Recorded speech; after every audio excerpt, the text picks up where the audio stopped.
Selamat pagi semua. Terima kasih telah hadir di sini. Saya rasa kita semua sudah cukup memahami urgensi pertemuan ini. Isu perbatasan dengan Indonesia terus berkembang dan meskipun kita telah membuat beberapa kemajuan, masih ada tantangan besar di depan kita. Ini bukan hanya tentang garis di peta, tetapi juga tentang masa depan kedaulatan bangsa kita dan hubungan strategis dengan tetangga terbesar kita.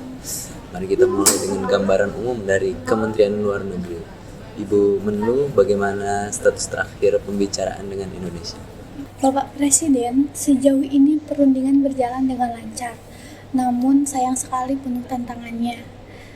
Pihak Indonesia, terutama di bawah Menteri Luar Negerinya Retno Marsudi, tampaknya berupaya menjaga hubungan baik dengan kita.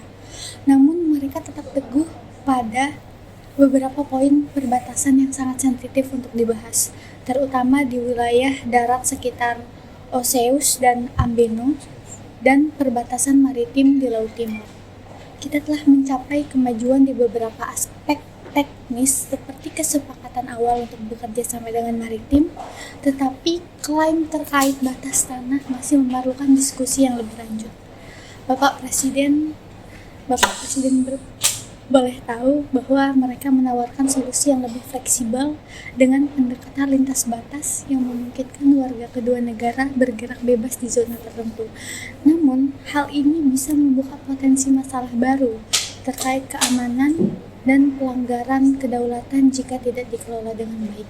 Bagaimana Bapak Presiden mengenai hal ini? Ya, fleksibilitas ini bisa menjadi pedang bermata dua. Kita tentu tidak ingin mengorbankan kedaulatan atau menimbulkan ketidakstabilan di wilayah kita. Apalagi warga kita di Okuse harus tetap merasa aman di bawah naungan pemerintah Timor Leste. Bagaimana tanggapan Indonesia terkait klaim kita atas wilayah-wilayah darat yang masih diperselisihkan? Pihak Indonesia masih bertahan pada interpretasi mereka, Pak Presiden. Mereka bertahan terhadap perjanjian lama yang mereka anggap menguntungkan bagi mereka. Namun, kita tetap memiliki landasan historis dan bukti yang kuat terkait hak kita atas wilayah tersebut. Dalam hal ini, negosiasi yang saya lakukan masih berlangsung alot. Kami melihat perlunya upaya diplomasi yang lebih keras lagi dan lebih konsisten, serta mungkinnya keterlibatan pihak ketiga untuk mediasi jika diperlukan, Pak Presiden. Ya. Jadi bagaimana dari Pak Menhan, dari sisi keamanan dan perdamaian, kondisi di lapangan bagaimana? Adakah indikasi ketegangan atau insiden di sepanjang perbatasan yang perlu kita waspadai? Bapak Presiden, hingga saat ini situasi di lapangan masih relatif tenang. Pasukan kita di perbatasan telah memperkuat patroli mereka dan koordinasi dengan pasukan Indonesia. Kami telah memastikan tidak ada pelanggaran signifikan di garis perbatasan, namun potensi gesekan tetap ada, terutama jika warga lokal di kedua sisi merasa tidak puas dengan situasi yang tidak jelas ini. Kami juga telah melakukan simulasi skenario darurat, termasuk kemungkinan adanya peningkatan ketegangan jika pembicaraan mengalami kebuntuan. Namun, jika menyarankan agar upaya diplomasi dan mediasi terus diprioritaskan, karena setiap eskalasi militer akan menjadi bencana bagi hubungan jangka panjang dengan Indonesia. Benar, eskalasi militer harus menjadi opsi terakhir, tetapi kita juga tidak boleh lengah dalam menjaga kedaulatan kita.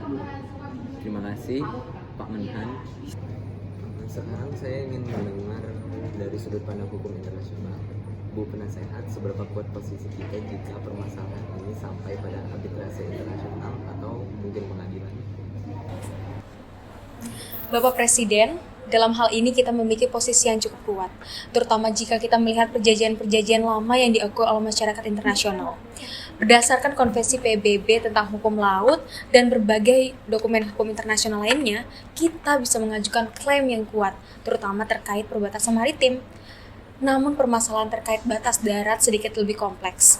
Indonesia menggunakan peta dari era kolonial Belanda, sementara kita menggunakan peta dari periode pemerintahan Portugis. Ini membuat interpretasi kedua negara berbeda. Kita mungkin harus mempertimbangkan arbitrase internasional, tetapi kita harus sangat hati-hati dalam memilih waktu dan metode yang tepat. Selain itu, Indonesia memiliki posisi strategis di ASEAN dan memiliki hubungan yang kuat dengan beberapa negara kunci di PBB. Hal ini bisa menjadi tantangan diplomatik yang perlu kita pertimbangkan secara matang. Ini bukan hanya soal hukum, tetapi juga politik. Kita perlu memastikan bahwa langkah kita tidak hanya legal, tetapi juga memiliki dukungan diplomatik yang luas. Saya khawatir bahwa jika kita salah langkah, kita bisa kehilangan dukungan dari negara-negara yang berpengaruh. Bu Menlu, bagaimana dengan sikap negara-negara tetangga lainnya, terutama Australia dan beberapa negara ASEAN? Bapak Presiden, Australia sejauh ini tetap netral meskipun mereka sangat berkepentingan dengan stabilitas kawasan karena hubungan mereka dengan Indonesia yang sangat erat. Beberapa negara ASEAN seperti Singapura dan Malaysia tampaknya juga ingin mengambil pendekatan yang hati-hati karena mereka tidak ingin terlibat terlalu dalam isu yang mereka anggap sebagai urusan bilateral. Namun Vietnam dan Filipina mungkin bisa menjadi sekutu kita dalam menekan Indonesia secara diplomatik untuk mengikat pengalaman mereka dalam sengketa perbatasan maritim dengan Cina. Tetapi Pak Presiden, kita harus berhati-hati agar tidak menimbulkan persepsi bahwa kita mencari konflik di kawasan ASEAN. Kita ingin menyelesaikan ini secara damai dan dengan tetap menjaga hubungan baik dengan Indonesia. Saya setuju, kita tidak ingin menciptakan kesan bahwa kita memperpanjang sengketa ini tanpa sebab yang jelas. Saya ingin kita tetap ada jalur diplomasi, tetapi dengan pendekatan yang lebih strategis. Kita harus memobilisasi dukungan internasional, tetapi kita juga harus siap jika situasi ini berkembang ke arah arbitrase. Bu Penasehat, pastikan tim hukum kita siap dengan semua dokumen yang diperlukan. Siap, Pak.